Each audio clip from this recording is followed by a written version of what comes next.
تو وائلنس کی ضرورت نہیں ہے, بلکہ ساتھ میں بیٹھ جائیں, چائے پی لیں اور ساتھ میں ایک دوسرے کے ساتھ ڈسکس کر لیں. آپ کو سمجھ میں آئے تو قبول کریں, نہ سمجھ میں آئے تو نہ قبول کریں. یہ بہت اچھی ابتدا ہوئی ہے. ایک جرنلسٹ نے ڈیبیٹ کے بعد مجھ سے آ کر یہ پوچھا کہ یہ جو ڈیبیٹ ہوئی ہے اس کا آپ کیا فائدہ دیکھتے ہیں؟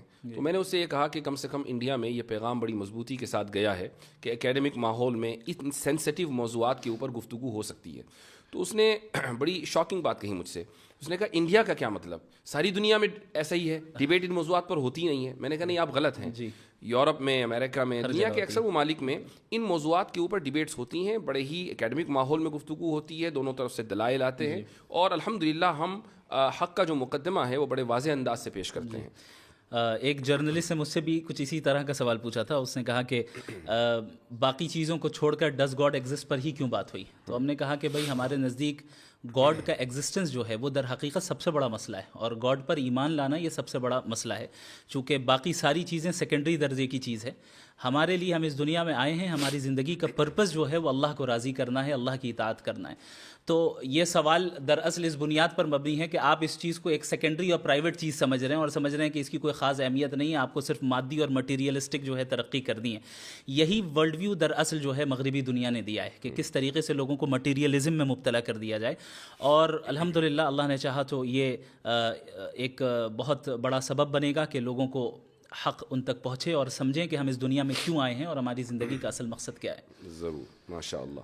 اچھا, ڈیبیٹ میں کچھ ٹاپکس ڈسکس ہوئے, اور ویسے تو آپ نے ماشاء اللہ وافی شافی جواب دیا وہاں پر, اور میں سمجھتا ہوں کہ جو شخص بھی اس 2 گھنٹے کی ڈیبیٹ کو دیکھے گا تو جن موضوعات کا احاطہ کیا گیا ہے ان موضوعات کے اوپر اس کو اچھی معلومات فراہم ہوگی. لیکن چند باتیں ہیں جن کو ٹائم کی لمیٹیشن کی وجہ سے, اور جو اس وقت جو وائب رہتی ہے اس میں آپ کو 5 باتیں کہنی ہیں, ٹائم کم ہے, اس میں سے 2 باتیں آپ نے کہہ دی اور 3 باتیں رہ گئی, تو اس لیے پوسٹ ڈیبیٹ انالیسس کا یہ فائدہ ہوتا ہے کہ جو بات رہ جائے اس کو بعد میں ذکر کر دیا جائے. جاوید صاحب نے ایک بات کہی, اور وہ یہ کہ مذاہب کی تاریخ چند ہزار سال سے زیادہ نہیں ہے, یعنی وہ 7-8 ہزار سال, اور انسان اس سے پہلے کا ہے. اور یہ جو مذاہب شروع کیے ہیں یہ تعلیم یافتہ لوگوں نے کیے ہیں, لیکن ساتھ میں انہوں نے جو اس کا ایک چیز ایڈ کی ہے وہ یہ کہ مذہب ایک عرصے تک رہا اور اس کے بعد وہ ختم ہو گیا, پھر دوسرا مذہب آیا, پھر تیسرا مذہب آیا. اس سے یہ پتہ چلتا ہے کہ خدا فانی ہے. جی اصل میں ان کی پوری توجہ ٹاپک سے ہٹ کے ریلیجن, چونکہ اکثر وہ ریلیجنس پر ہی بات کرتے آئیں, اور مجھے لگتا ہے کہ گاڈ کے ایگزسٹنس پہ شاید ان کی پہلی ڈیبیٹ ہے, مجھے نہیں نظر آئی. تو وہ گاڈ کے ایگزسٹنس سے ڈائریکٹ خدا تک, یعنی اصلی بندے سے پہلی ڈیبیٹ ہے. جی, اصلی بندے سے پہلی ڈیبیٹ ہے. جی جی, یہ بہت اہم پوائنٹ ہے. اس کی وجہ یہ ہے کہ یہ جشن ریختہ تو تھا نہیں کہ اس میں مثلاً کوئی صحافی خاتون یا کوئی مرد بیٹھ گیا اور اس نے کبھی غالب کا شعر پڑھ دیا اور انہوں نے 5 اشعار کا اضافہ کر دیا, اور پھر مستر کے کچھ اشعار حالت اس طرح شاید وہ یہی سوچ کر آئے تھے, وہ یہ سوچ کر آئے تھے کہ بھائی میں کچھ بھی پھینک دوں گا یا کچھ بھی کہہ دوں گا, تو اس طرح نہیں ہوا کرتا. اور یہ ایک good lesson has been learned, جتنا صرف ان کے ذریعے بلکہ جتنے بھی لوگ تھے کہ جو الہاد کی طرف سے پیش ہوئے تھے آڈینس میں, ان کو بھی یہ پتہ چل گیا کہ اہل مذہب کے پاس جو مقدمہ ہے وہ بہت اسٹرانگ ہے. اور یہ صرف انہی کا نہیں بلکہ پورے ایتھیسٹک ورلڈ ویو کا یہ ایک طریقہ رہتا ہے کہ وہ یہ پریٹینڈ کرتے ہیں کہ ایتھیزم ڈیفالٹ پوزیشن ہے. جی ہاں, جبکہ ایسا نہیں ہے. اگر ہم تاریخ میں دیکھیں تو جو بہت سب سے پہلا جو ملتا ہے ایتھیسٹ یا ایتھیسٹک فلسفی جو ملتی ہے, اگر ہم ہندوستان سے ہی لیں تو تقریباً وہ میرے خیال سے 500 سے 600 بیفور کامن ایرا ہے, اور اس سے پہلے بھی مذاہب کے ہمارے پاس یعنی ٹیسٹیمنیز موجود ہیں, آثار ظاہر ہوئے ہیں, اور پتہ چلا ہے کہ ان سویلائزیشنز کے یہاں اس سے پہلے سے خدا کا تصور موجود تھا. بلکہ ہر مذہب میں اگر خدا کا تصور ہے, صحیح یا غلط اس سے قطع نظر, تو اس کا مطلب تو یہ ہوا کہ جب سے مذاہب ہیں تب سے انسانیت اس بات کے اوپر متفق ہے کہ خدا ہے. خدا کی تشریح میں تو اختلاف ہوا ہے, تو یہ تو یونیورسل ٹروتھ ہوا. صحیح. اور جہاں تک ان کا یہ کہنا ہے کہ مذاہب آئے اور چلے گئے, خدا فانی ہو گیا, تو وہ مذہب غلط تھا اس لیے فنا ہو گیا. اس کا خدا کہاں فانی ہوا, خدا تو باقی ہے. صحیح مذہب آج بھی باقی ہے. ہر مذہب فیت مانگتا ہے. یہ تو ایسے سردرد والی چیز ہے, پتہ نہیں یہ کس کھول میں مبتلا ہیں, اس سے کیوں نہیں باہر آ رہے ہیں. اصل میں رچرڈ ڈاکنز نے یہ ذکر کیا ہے کہ فیتھ اور بلیف میں فرق ہے. فیتھ وہ ہے جو ارریشنل ہو اور اس کے پیچھے ایویڈنس نہ ہو, اور بلیف یہ ہے جو ایویڈنس بیسڈ ہو, ریشنل ہو, اور خود آپ ایکسپیرینس کر سکتے ہو. تو وہ ان کا اپنا ہے بھی نہیں. انہوں نے وہاں سے لیا اور اس پہ ان کو پورا فیتھ ہے. جی ہاں اس پہ وہ غور نہیں کر رہے ہیں کہ صحیح ہے کہ نہیں ہے. جی ہاں. تو وہ ہمیشہ سے ہر ڈیبیٹ میں یہی کہتے ہیں. اسی لیے میں نے ان کو واضح کیا کہ بھائی فیتھ صحیح بھی ہو سکتا ہے, غلط بھی ہو سکتا ہے. آپ جو ڈیفینیشن فیتھ کی بیان کر رہے ہیں وہ بلائنڈ فیتھ ہے, اس کو تو ہم بھی نہیں مانتے ہیں. دو باتیں انہوں نے اور کہی ہیں. جی. ایک بات انہوں نے یہ کہی کہ انسان کی پیدائش رینڈم ہے, اور دوسری بات انہوں نے یہ کہی کہ انصاف انسانی تصور ہے. اس کو کیسے, مجھے یقین ہے کہ آپ نے اس وقت بھی جواب دیا تھا, لیکن پھر بھی اس کو تھوڑا سا الیبریٹ کریں. انسان کی پیدائش رینڈم ہے, یہ تو ظاہر ہے کہ ان کے ورلڈ ویو کے اعتبار سے, ہمارے ورلڈ ویو کے اعتبار سے بالکل واضح ہے کہ ہم اس دنیا میں ایک مقصد کے تحت بھیجے گئے ہیں. اب ان حضرات کی طرف سے سوال یہ ہوتا ہے کہ بھائی اگر ہم بھیجے گئے اس دنیا میں تو خدا نے ہم سے پوچھا کیوں نہیں؟ اسی لیے وہ اپنے آپ کو کہتے ہیں کہ ہم رینڈملی آ گئے. تو یہ سمجھنا چاہیے بھائی خدا کا اور انسان کا درجہ کیا ہے. وہ خدا ہے, آپ کا امپلائی تھوڑی ہے جو آپ سے پوچھے گا. تو ہم اس دنیا میں آئے, یہ آپ کو لگ رہا ہے کہ رینڈم ہے, جبکہ ایسا نہیں ہے, ایک مقصد کے تحت آئے. دوسری بات یہ کہ جو رینڈمنس ہے نا, تو اس کا جو پوائنٹ آف ریفرنس ہے وہ ہم ہیں, خدا نہیں ہے. صحیح. یعنی ہمارے لیے ایک انسان کی پیدائش رینڈم ہے, کسی کو پہلے سے پتہ نہیں ہوتا کہ 10 سال کے بعد کون اس دنیا میں آئے گا. ہمیں ایسا لگتا ہے کہ رینڈملی کوئی انسان آ گیا, لیکن خدا کے لیک آف انفارمیشن. ایگزیکٹلی. تو یہ تو آرگیومنٹ فرام اگنورینس ہے. آرگیومنٹ فرام اگنورینس ہے. اور یہ چیز میں نے اپنے اوپننگ اسٹیٹمنٹ میں بتائی تھی کہ یہ جو یا تو آرگیومنٹ فرام اگنورینس ہی ہوگا ان کے جواب کی بنیاد, یا پھر یہ کہ وہ ڈاگمیٹک آنسر دیں گے. انصاف انسانی تصور ہے, یہ تو سمجھ میں آ گیا, وہ آگے پیچھے کرتے رہے. انصاف انسانی تصور ہے, اور انہوں نے کہا کہ نیچر میں انصاف نہیں پایا جاتا ہے. تو میں نے کہا کہ اگر نیچر میں انصاف نہیں پایا جاتا ہے تو اس کا مطلب انصاف کا نہ ہونا نیچرل ہے. تو آپ کیوں اسٹرائیو کر رہے ہیں انسان کو لانے کے لیے, انصاف کو لانے کے لیے؟ اور انصاف اگر لوگوں کا بنایا ہوا ہے تو پھر مسئلہ وہی آبجیکٹیو اور سبجیکٹیو والا آتا ہے کہ آپ کیسے ڈیسائیڈ کریں گے کہ انصاف اچھی چیز ہے یا بری چیز ہے. آپ کے نزدیک انصاف اس لیے اچھی چیز ہے چونکہ سوشل کنسنسس ہے. تو سوشل کنسنسس تو ایسی چیز ہے جو ہر زمانے میں یعنی ہر 50 سال 100 سال میں چینج ہو جائے, اس کی تو کوئی گارنٹی نہیں ہے. جبکہ انصاف ایک ایسی چیز ہے جو کہ آبجیکٹیولی مورلی ٹرو ہے, اور جو چیز آبجیکٹیولی مورلی ٹرو ہو, ظاہر ہے کہ اس کے لیے کوئی ایسا فاؤنڈیشن اور اسٹرانگ فاؤنڈیشن چاہیے جو سوشل کنسنسس سے یا پرسنل پریفرنس سے چینج نہ ہو, بلکہ اکراس اسپیس اینڈ ٹائم یکساں رہیں, سیم رہیں. انصاف نیچر میں موجود نہیں ہے اور انسانی تصور ہے. یہ دراصل خدا کے وجود کی دلیل ہے. وہ اس طریقے سے کہ اگر انصاف across the natural world exist کرتا, جانوروں میں ہوتا, شیر پرندوں میں ہوتا اور پتھروں میں ہوتا, تو آپ یہ کہہ سکتے تھے کہ بھئی انسان اس دنیا کا حصہ ہے تو اس میں بھی ہے, لیکن کہیں نہیں ہے, انسان میں ہے, اور انسان ہی مکلف ہے. تو اس سے یہ ثابت ہوا نا کہ یہ بائی ڈیزائن ہے, بائی ایولیوشن نہیں ہے. صحیح. تو یہ ایک بہت مضبوط دلیل ہے جو وہ ہمیں ہمارے ہاتھ میں پکڑا رہے ہیں کہ یہ دلیل آپ میرے خلاف دے دیں. اچھا, ایک اور جو مسکنسیپشن ہے ایتھیسٹ کا, میرے خیال سے اس کو کلیئر کرنا بہت ضروری ہے, اور وہ یہ ہے, اور مجھے اس کا اندازہ ہے کہ اس وقت اس کو کلیئر نہیں کیا جا سکتا تھا چونکہ ہماری جو ڈیبیٹ ہے وہ ایگزسٹنس آف گاڈ پر ہے یا تھی, وہ مذہب کے اوپر نہیں تھی. اور یہ جو مسکنسیپشن ہے وہ یہ ہے کہ اہل مذاہب کے یہاں سوال کو ڈسکریج کیا جاتا ہے, کہا جاتا ہے کہ سوال مت کرو, اور جو لوگ سوال کرتے ہیں وہ ترقی کر کے کہاں تک پہنچ گئے, اور جن لوگوں نے سوال کو ڈسکریج کیا وہ آج کہاں پڑے ہوئے ہیں. تو یہ جو مسکنسیپشن ہے اس کو ذرا کلیئر کیجیے. میں نے وہاں پر یہ بات کہی تھی کہ مذاہب اور ظاہر ہے بالخصوص اسلام سوال کرنے سے ڈسکریج نہیں کرتا ہے, ہاں بیجا سوال کرنے سے ڈسکریج کرتا ہے. تو صحیح سوال اور غلط سوال, کہاں سوال کرنا چاہیے کہاں نہیں کرنا چاہیے, یہ دراصل فرق ملحوظ رکھنا چاہیے. اب ایک انسان اللہ سے بیجا سوالات کریں جیسے کہ وہ کرتے آئے ہیں, ولیعاذ باللہ ان کے الفاظ ہیں کہ اگر وہ ہے تو پھر اس کی کیا مجال ہوگی, میں پوچھوں گا اور یہ کروں گا, تو ظاہر ہے یہ بیجا چیزیں ہیں. تو یہاں پر آپ کو سوال کرنے کی اجازت نہیں ہوگی, چونکہ جب آپ نے گاڈ کے ایگزسٹنس کو تسلیم کر لیا تو آپ نے اس کی اتھارٹی کو مان لیا ہے. اب جس کی اتھارٹی کو آپ نے تسلیم کر لیا ہے تو اب اس سے سوال نہیں ہوگا. ہاں لیکن اس اتھارٹی کو تسلیم کرنے کی تلاش میں جب تک آپ اس راستے میں ہیں, ظاہر ہے سوال کرنا, اسی لیے قرآن کہتا ہے فَاسْأَلُوا أَهْلَ الذِّكْرِ إِن كُنتُمْ لَا تَعْلَمُونَ, کہ تم علماء سے سوال کرو, اہل علم سے سوال کرو, جاننے والوں سے سوال کرو اگر تمہارے پاس علم نہیں ہے. تو یہ بھی دراصل ایک ڈاگمیٹک آرگیومنٹ ہے جو ایتھیسٹک دنیا کی طرف سے اٹھایا جاتا ہے کہ مذہب تو سپریس کرتے ہیں. اچھا ایسا ہو سکتا ہے کہ ماضی میں بہت سے مذاہب ایسے گزرے ہوں اور ابھی بھی ایسے مذاہب ہوں جو ان چیزوں کو ڈسکریج کرتے ہوں, لیکن اگر ظاہر ہے اگر وہ کرتے ہیں تو ہم تو اسے سپورٹ نہیں کرتے. ہم تو جو اس مذہب کے قائل ہیں جو صحیح مذہب ہے. جو میں نے ابھی کہا کہ اس وقت یہ اس سوال کا جواب اس طریقے سے دینا ممکن نہیں تھا چونکہ ڈیبیٹ ریلیجن پر نہیں ہے, ورنہ قرآن کریم نے واضح طور سے کہہ دیا ہے کہ لا تسألوا عن اشیاء ان تبد لکم تسؤکم. یہ ان تبد لکم تسؤکم کا جو اضافہ ہے وہ خود بتا رہا ہے کہ مطلق سوال سے منع نہیں کیا جا رہا ہے بلکہ ایسے بیجا سوالات سے منع کیا جا رہا ہے جو نقصان دہ ہیں, وہ خود آپ کے لیے نقصان دہ ہیں.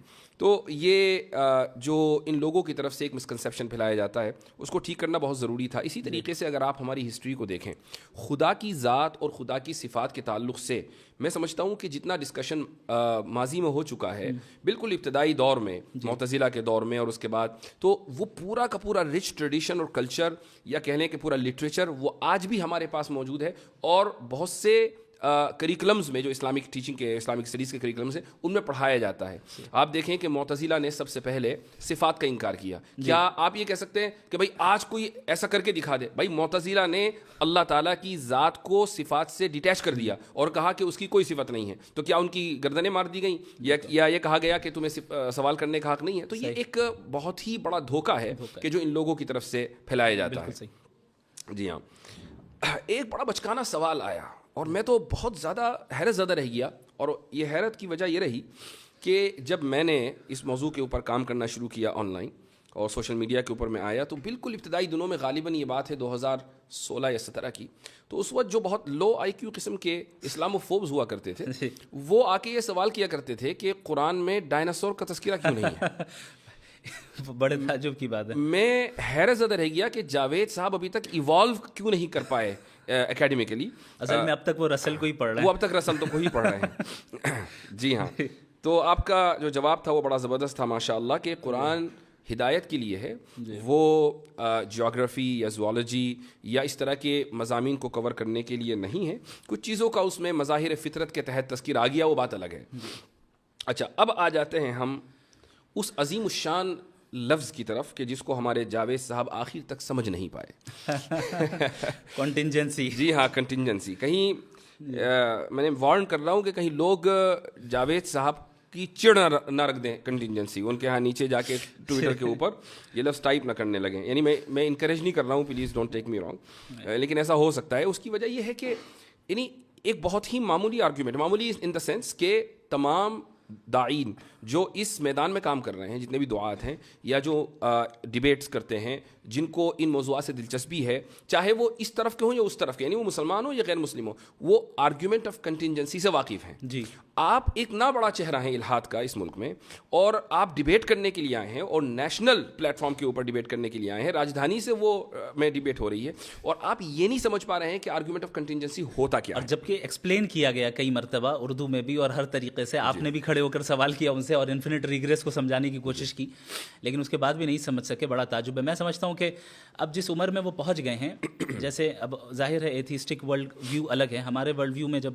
اس عمر کے میں کوئی پہنچ جائے اور دیندار ہوں تو ہم پھر ان کو کہتے ہیں کہ گوشہ نشینی اختیار کرتے ہیں وہ حضرات اور دعا کرتے ہیں, ہم ان سے دعا کی درخواست کرتے ہیں. اب انہیں اپنے ورلڈ ویو میں گوشہ نشین بن جانا چاہیے. اب جو ہے وہ ان چیزوں میں نہیں پڑنا چاہیے, بلکہ توجہ دیں اور کوشش کریں کہ بھئی کیا بات ہے, حقیقت کو تلاش کرنے کی کوشش کریں, اپنے حد تک رکھیں. چونکہ ایک ڈیبیٹ کے اندر الیکٹران اور نیوٹران کی تسبیح پڑھیں. ایک ڈیبیٹ کے اندر 2 گھنٹوں کے اندر کتنی جگہ وہ اپنے آپ کو کانٹراڈکٹ کر رہے ہیں. اگر ہم اس کو ریکیپ کریں اور دیکھیں, جب ہم مورالٹی کی بات کرنے آئے تو وہ کہہ رہے ہیں کہ سوسائٹی سے مورالٹی طے ہوگی, تو ہم نے کہا آپ نازی جرمنی کو سپورٹ کرتے ہیں. نہیں, پلانٹ ارتھ, تو پلانٹ ارتھ میں جو ہے اکثریت جو ہے مذہب خدا کو مانتی ہے, آپ نہیں مانتے, پھر لاسٹ میں کہہ رہے ہیں کہ میں میجورٹی والی بات واپس لیتا ہوں. وہ بہت اہم پوائنٹ ہے, بہت اہم پوائنٹ ہے. اچھا, یہ جو آرگومنٹ آف کنٹینجنسی ہے یقیناً لوگوں نے اس کو سمجھ لیا, لیکن پھر بھی ہمارے ناظرین کے لیے اس کو مختصر انداز میں سمجھائیے. دیکھیں, اس کائنات کی ہر چیز کنٹینجنٹ ہے. اس کا مطلب یہ ہوتا ہے کہ یہ ایگزسٹ کر بھی سکتی تھی اور نہیں بھی کر سکتی تھی, یعنی اس کا ایگزسٹ کرنا کوئی نیسیسری چیز نہیں تھی. اور اگر ایگزسٹ کرتی تو ڈفرینٹ لاز کے ذریعے بھی کر سکتی تھی. یعنی ابھی جو لاز آف نیچر چل رہے ہیں, ہو سکتا ہے کوئی اور لا آف نیچر ہو. علم کلام کے طلباء کے لیے اضافہ کر دوں, اسی کو ممکن الوجود کہا جاتا ہے. ممکن الوجود, عدم ہو سواء. تو جو ممکن الوجود ہوگا, جو کنٹینجنٹ ہوگا, وہ ظاہر ہے کسی اور کے اوپر ڈپینڈڈ ہوگا اپنے ایگزسٹنس میں. تو اب وہ کس کے اوپر ڈیپینڈنٹ ہے؟ ہم یہ دیکھیں گے کہ بھائی کیا وہ چیز بھی کنٹینجنٹ ہے، ممکن اچھا، اور یہاں پر بھی اس کا اضافہ ضروری ہے. لوگ کہیں بھائی کیوں ہوگا؟ اس کی وجہ یہ ہے کہ جب ایک چیز کا وجود اور عدم دونوں برابر ہیں، یہ ترازو کے دو پلڑے ہیں، تو کسی ایک پلڑے کو بھاری ہونے کے لیے اس میں وزن ڈالنا ضروری ہے. یہ وزن ہے ارادے کا. تو کسی نہ تو ارادہ کیا ہوگا نا، کہ جس نے عدم پر وجود کو ترجیح دی ہوگی، اس لیے کنٹینجنسی ہے. جی آگے بولیے. تو یہاں سے عقلی طور پہ لاجیکلی ہم اس نیسیسری بینگ تک پہنچتے ہیں جو واجب الوجود ہے، یعنی جس کا ایگزسٹ نہ کرنا ناممکن ہے. چونکہ اگر وہ ایگزسٹ نہ کرے تو ظاہر ہے یہ ساری چیزیں وجود میں نہیں آ سکتی. اور اس واجب الوجود ذات کا انڈیپینڈنٹ ہونا، ایٹرنل ہونا، نالجبل ہونا، سیلف سفیشینٹ ہونا اور ایک ہونا یہ بالکل ضروری ہے. تو یہ جب باتیں میں نے کہی تو لاسٹ میں یہ کہہ رہے ہیں کہ ان کے نزدیک تو عقل سے ہم خدا کو جان ہی نہیں سکتے. یعنی یہ کانٹرڈکشن ہے. یعنی پورا آرگیومنٹ اس پہ تھا کہ عقل کے ذریعے ہم خدا کے ایگزسٹنس کو کیسے جانیں، اور آپ وہ نہیں سمجھ پا رہے ہیں، اور اخیر میں کہہ رہے ہیں آپ تو کہہ رہے ہیں کہ عقل سے ہم سمجھ نہیں سکتے. تو میرے خیال سے یہ ان کی عمر کا تقاضا تھا. اور اسی طریقے سے وہ انفینٹ ریگریس اور تسلسل کو بھی نہیں سمجھ پائے. بلکہ حیرت ناک بات یہ کہ جب میں نے ان سے یہ سوال کیا کہ آپ اس کو درست سمجھتے نہیں، تو انہوں نے کہا میں درست سمجھتا ہوں. میرے خیال سے وہ سمجھ ہی نہیں پائے انفینٹ ریگریس کیا ہے، اس لیے انہوں نے کہہ دیا. اور آپ نے بڑی اچھی مثال دی کہ کئی سارے شعراء ایک ساتھ پوئٹس کھڑے ہوں، اور مان لے جاوید اختر صاحب سب سے آگے ہوں، اور وہ کہیں کہ میں اس وقت تک پوئٹری نہیں لکھوں گا جب تک پیچھے والا نہ لکھے، اور وہ کہے کہ میں نہیں لکھوں گا جب تک پیچھے والا نہ کہے. تو یہ تسلسل ہو جائے گا. تسلسل باطل ہے. اس طریقے سے چلتا رہا اینڈلیسلی، اور اگر کہیں ہم نہیں رکیں گے تو پوئٹری ایگزسٹنس میں ہی نہیں آئے گی. یعنی پوئٹری اگر ایگزسٹنس میں آئی، اس کا مطلب کوئی ایک ایسا پوئٹ ہے جو اپنے پیچھے والے پہ ڈیپینڈ نہیں کرتا ہے، وہ انڈیپینڈنٹ ہے. بالکل اسی طریقے سے اگر اس یونیورس کے جو کازز ہیں، اگر یہ انفینٹ ریگریس آف کازز ہوتا تو ہم اور آپ یہاں پہ آج موجود ہی نہیں ہوتے، پوڈ کاسٹ ہی نہیں کر رہے ہوتے. ہم یہاں موجود ہے، اس کا مطلب کوئی ایک انڈیپینڈنٹ ذات ہے جو کسی اور کے اوپر ڈیپینڈنٹ نہیں ہے، اس نے اپنے ول سے جو ہے ڈیسیجن لیا ہے. علم کلام کے طلباء کی آسانی کے لیے کہہ دوں کہ اگر علت اولا نہ ہو تو معلول اخیر نہیں ہو سکتا. ماشاءاللہ. تو اچھا یہ بتائیں کہ اس میں علم کلام کا کتنا رول رہا آپ کی ڈیبیٹ میں؟ آپ کے لیے پورا علم کلامی تھا اور کیا تھا. ایک ہے آپ اس کو پریزنٹ کر رہے ہیں ماشاءاللہ، اور ایک یہ کہ علم کلام کے جو مباحث ہیں جیسے تسلسل ہے، دلیل توقف ہے، یہ تو ماشاءاللہ چونکہ آپ نے اس سے استفادہ کیا ہے تو یہ بڑی خوش آئند بات رہی. اور اس کی وجہ یہ ہے کہ علم کلام کو فرسودہ علم سمجھا جانے لگا تھا. میں سمجھتا ہوں کہ علم فرسودہ نہیں، البتہ اصطلاحات ضرور فرسودہ ہو گئی ہیں. ان کو تھوڑا سا ریفائن کرنا چاہیے اور جدید علم کلام کی طرف لانا چاہیے. یہی بات ہے کہ جب ہم علم کلام کی تجدید کی بات کرتے ہیں نا، تو تجدید لسان یعنی زبان کی تجدید کو چھوڑ کر ہم کانٹینٹ کی تجدید پر چلے جاتے ہیں. ہاں یہ ایک پرابلم ہے. تو لوگ یہی نہیں سمجھتے کہ علم کلام کی تجدید کا کیا مطلب ہے. یعنی میں اس بات سے متفق ہوں کہ آج کی آپ کی جو ڈیبیٹ کامیاب رہی ہے وہ اس لیے کہ جو ٹرمینالوجیز دقیق مباحث علم کلام کے اندر پائے جاتے ہیں عربی میں، آپ نے ان کو انگلش کے قالب میں ڈھال کر لوگوں کے سامنے پیش کیا اور لوگوں کو سمجھ میں آ گیا. اگر آپ تسلسل اور دور اور دلیل توقف اور یہ سب کہہ رہے ہوتے اور معلول اخیر اور علت اولا، تو یا تو میں سمجھ رہا ہوتا یا آپ سمجھ رہے ہوتے. صحیح بات ہے. اور اللہ تعالیٰ آپ کو جزائے خیر عطا فرمائے. اس میں آپ کا بہت بڑا رول ہے، آپ سے ہی سیکھا ہے. بارک اللہ فیکم. اچھا ایک سوال جو بہت اہم ہے وہ ہے اللہ تعالیٰ کی انٹرفیرنس اور دعا. اس کے تعلق سے آپ کیا کہیں گے؟ یعنی یہ سوال ذہن میں آتا ہے کہ اگر خدا نے ہر چیز کو سیٹ کر دیا اور اب وہ سائڈ میں ہو گیا، جیسے چیزیں چلنی چاہیے ویسی چل رہی ہیں ایک میکینسٹک انداز میں، تو پھر دعا مانگنے کی ضرورت ہی نہیں ہے. اور اگر ایسا نہیں ہے تو دعا مانگنے کی ضرورت ہے. ایسا تو نہیں ہے کہ میکینٹک اسٹائل میں جو ہے یہ دنیا چل رہی ہے، بلکہ اللہ رب العالمین ہر لمحے اس نظام کو چلا رہا ہے اور اس کی تدبیر کر رہا ہے. انسانی زندگی میں بنیادی طور پہ دو قسم کے احوال آتے ہیں. ایک وہ ہیں جن پہ اس کا کنٹرول نہیں ہوتا ہے، اور دوسرا وہ ہے جس پہ اس کا کنٹرول ہوتا ہے. مثال کے طور پہ ہم فری ول کا استعمال کر کے ہم اعمال کرتے ہیں، اعمال کو انجام دیتے ہیں، اب چاہے اچھا عمل کریں یا برا عمل کریں. بہت سے حالات ایسے ہوتے ہیں جہاں پہ ہمارا کنٹرول نہیں ہے. مثلا کوئی حادثہ ہو گیا یا کوئی ایسی چیز آ گئی جسے ہم تبدیل نہیں کر سکتے ہیں، تو وہ براہ راست اللہ کے حکم سے ہوتا ہے. تو دعا کی اہمیت اس لیے بھی باقی رہتی ہے چونکہ وہ حالات بھی ایک طرف ہیں جہاں پہ آپ کا کوئی کنٹرول نہیں ہے اور اللہ کا مکمل کنٹرول ہے. دوسری چیز، جب ہم کوئی عمل اپنے فری ول سے بھی کیوں نہ کر رہے ہوں، اللہ کی توفیق ضروری ہوتی ہے. اس لیے اللہ سے دعا مانگنے کا حکم خود اللہ نے دیا. اور اگرچہ ایسا ممکن ہے کہ اس دنیا میں ہو سکتا ہے کہ ہم جو مانگ رہے ہیں اللہ سے وہ ہمیں اس دنیا میں نہ ملے، لیکن اس کا جو ریوارڈ ملنا ہے وہ اللہ کے یہاں متعین ہے. اسی لیے اللہ کے نبی صلی اللہ علیہ وسلم نے دعا کو عبادت قرار دیا. تو ظاہر ہے یہ مستقل ایک عبادت ہے. یعنی بالفاظ دیگر یہ کہا جا سکتا ہے کہ ہم دعا مانگتے ہیں تو اس بات کی کوئی اس بات کی کوئی یعنی گارنٹی نہیں ہے کہ وہ دعا اسی انداز سے قبول ہوگی جس انداز سے ہم چاہ رہے ہیں. جی یعنی ہو سکتا ہے کہ وہ اجر کی صورت میں قبول ہو جائے, ہو سکتا ہے کہ وہ تاخیر کی صورت میں قبول ہو جائے. ایک بات. دوسری بات یہ بھی ہے کہ ہمیں کیا معلوم کہ دعا کس انداز سے قبول ہوگی. یعنی ہمارا کام تو دعا مانگنا ہے, وہ آل وائز ہے, ہم آل وائز نہیں ہیں. جی. تیسری بات یہ ہے کہ ایک بات شرح عقائد میں لکھی ہوئی ہے, میں تمام لوگوں کے ساتھ اس کو شیئر کرنا چاہوں گا. یہ مبحث وہاں آیا ہے اور اس میں تفتازانی یہ فرماتے ہیں کہ وہ ایک حدیث ہے جس کے تحت یہ کلام ہے کہ لا يرد القدر الا الدعاء, کہ تقدیر کو صرف دعا بدلتی ہے. اب یہاں سوال یہ ہوتا ہے کہ کیا دعا سے واقعی تقدیر بدل جاتی ہے؟ تو اس کا جواب انہوں نے یہ دیا ہے کہ مثلا ایک انسان ہے اور اس نے دعا, اللہ تعالیٰ کے علم میں یہ بات ہے کہ یہ دعا مانگے گا اور دعا مانگ کر فلاں کام ہوگا. یہ دعا بھی چونکہ عبادت ہے, تو اگر یہ دعا مانگے گا نیکی کی تو اس کی عمر 60 سال ہوگی, اور دعا نہیں مانگے گا تو اس کی عمر 40 سال ہوگی. لیکن چونکہ اللہ کے علم میں ہے کہ دعا مانگے گا تو ہر حال میں دعا مانگتا ہے, تو دعا نہ مانگنے کے لیے جو ایلیجیبل عمر ہے دعا نہ مانگنے کی صورت میں وہ 40 سال ہے, اور مانگنے کی صورت میں جو ایلیجیبل عمر ہے وہ 60 سال ہے. اور یہ دونوں چیزیں اللہ تعالیٰ کے علم میں ہیں. تو وہ یہ ساری چیزیں, یعنی اس سے جو میں نے اضافہ کیا ہے بتانے کا مقصد یہ ہے کہ یہ جو مباحث آج کانسٹیٹیوشن کلب میں ڈسکس ہو رہے تھے, یہ تو تفتازانی نے 1000 سال پہلے لکھ دیے نا. بات یہ ہے کہ ہمارے جو طلباء ہیں, اساتذہ ہیں, میں ان کی توجہ اکثر و بیشتر اس طرف مبذول کراتا ہوں کہ آپ کے پاس ایک مضبوط علمی روایت ہے, اس مضبوط علمی روایت کو صرف پیش کرنے کا سلیقہ چاہیے, اس کے علاوہ اور کچھ نہیں. ایک اور لاسٹ پوائنٹ میں ذکر کروں گا اور اس کے بعد انشاءاللہ اپنی گفتگو کا اختتام کرتے ہیں. ملحدوں سے ایک سوال ضرور کیا جانا چاہیے کہ بھائی یہ کیا وجہ ہے کہ انسان ہی کے اندر اتنا شعور آیا ہے کہ وہ if then یعنی if A then B کا سوال کرتا ہے. یہ سوال گھوڑا, گدھا, بکرا یہ سب کیوں نہیں کرتے؟ جبکہ ڈاروین ایوولوشن کے قائل ہیں. ڈاروین ایوولوشن کے قائل ہیں, سب کا ایوولوشن ہوا ہے. تو کہیں گے نہیں, اصل میں وہ انسان کے اندر جو نیورونز ہیں, نیورو سیلز ہیں, وہ زیادہ ہیں. تو اگر یہ دیکھا جائے تو بھئی ہاتھی کے اندر زیادہ ہیں. وہ کہیں گے نہیں, اصل میں فرنٹل لوب میں جو نیورو سیلز ہیں نا وہ زیادہ ہیں. تو ٹھیک ہے, یہ آپ نے کیسے کا جواب دیا نا, آپ نے کہا اس لیے شعور ہے کہ اس کے فرنٹل لوب میں نیورو سیل زیادہ ہیں. میں پوچھتا ہوں کہ کیوں زیادہ ہیں؟ کیوں کا جواب سائنس کبھی نہیں دے سکتی, وہ میکینزم کو ہی بتاتی ہے. جی ہاں. تو چلیں مفتی صاحب, بہت اچھا لگا. ایک چیز اور ہے جس کا ذکر میں کروں گا جو نظر آیا کہ, اور صرف انہی کے ساتھ نہیں, اور بھی جو دیگر ایتھیسٹ ہیں, وہ یہ ہے کہ جب ان کے پاس کوئی لاجیکل آرگیومنٹ نہیں ہوتا ہے فوراً ایموشنل آرگیومنٹ پہ آ جاتے ہیں. آپ نے دیکھا کہ کیسے غزہ کے مسئلے کو انہوں نے پوائنٹ ذکر کرنا بہت ضروری تھا. جی ہاں. تو پوری ڈیبیٹ میں ان کے پاس کوئی جواب نہیں رہا. اب وہ ایموشنلی جو ہے لوگوں کو ٹریگر کرنے کی کوشش کرنے لگے کہ بھئی غزہ میں اتنا قتل ہو رہا ہے اور یہ ہو رہا ہے اور وہ ہو رہا ہے. میں نے ان سے یہ سوال کیا کہ بھئی اگر بالفرض مان لیں کہ اس یعنی خدا نہیں ہے, تو آپ بتائیے کہ پھر اس کے ظلم کا اور ان کی سفرنگ کا کیا ہوگا, اور آپ کیسے ایول کو ڈیفائن کرتے ہیں؟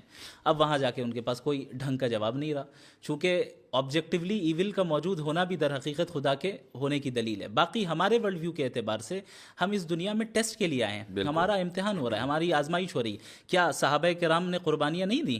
جس طرح آج غزہ کے مسلمان قربانی دے رہے ہیں, صحابہ نے بھی دی, اور تاریخ اسلامی میں سب نے دی. اور الحمدللہ ابھی بھی جو غزہ میں شہید ہو رہے ہیں وہ دین سے دور نہیں ہو رہے اور دین سے قریب ہوتے چلے جا رہے ہیں. صحیح بات ہے. جی. اچھا, یہ لوگ یہ سمجھ رہے ہیں, بہت سے لوگ یعنی ملحدین میں سے, کہ بھئی آپ نے غزہ کی جو جینوسائیڈ ہے اس کو جسٹیفائی کر دیا. یہ اصل میں ان کا اسے کہتے ہیں اسٹرامین فیلیسی. جی. کہ جہاں where you misrepresent your opponent. جی ہاں, آپ اپنے سامنے والے کو مس ریپرزینٹ کرتے ہیں. بھائی ہم سے زیادہ اور کون امپیتھی رکھے گا غزہ والوں سے؟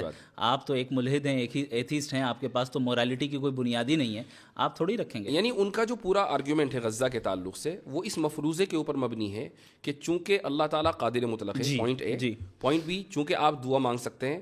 پوائنٹ سی, تو آپ دعا مانگ کے رکوا دیں. یہ کیوں نہیں کروا رہے ہیں؟ یہ تو سمجھ رہے ہیں کہ آٹومیٹک جیسے بٹن کو دباتے ہیں ویسے ریموٹ کی طرح اللہ کام کرے, ولیعاذ باللہ تعالی. پوائنٹ اے قادر مطلق ہے, اس میں کوئی شک نہیں ہے. پوائنٹ بی ہم دعا مانگتے ہیں, اس میں کوئی شک نہیں ہے. لیکن پوائنٹ سی کہ ہم دعا مانگ کر کام کروا دیں, ان دو شروع کے مقدمات اور تیسرے مقدمے میں کوئی تلازم نہیں ہے. صحیح. اللہ اس وقت کرے گا جب وہ جانتا ہے کہ بہتر ہو, اور جب وہ کرنا چاہے گا ہمارے اعتبار سے نہیں کرے گا. بالکل. ماشاء اللہ. ایک مرتبہ پھر آپ کے توسط سے پوری امت کو مبارکباد. جزاکم اور اللہ یہ خیرا. ایک بہت بڑا دن ہے اور بہت بڑا ایونٹ ہے. الحمدللہ. اور الاسلام یعلو ولا یعلى علیہ وقل جاء الحق وزهق الباطل ان الباطل كان زهوقا. جزاكم الله خير بارك الجزاء. الله فيكم. بل نقذف بالحق على الباطل فيدمغه فإذا هو زاهق ولكم ولكم الويل الويل مما مما تصفون. تصفون. جزاكم الله خيرا.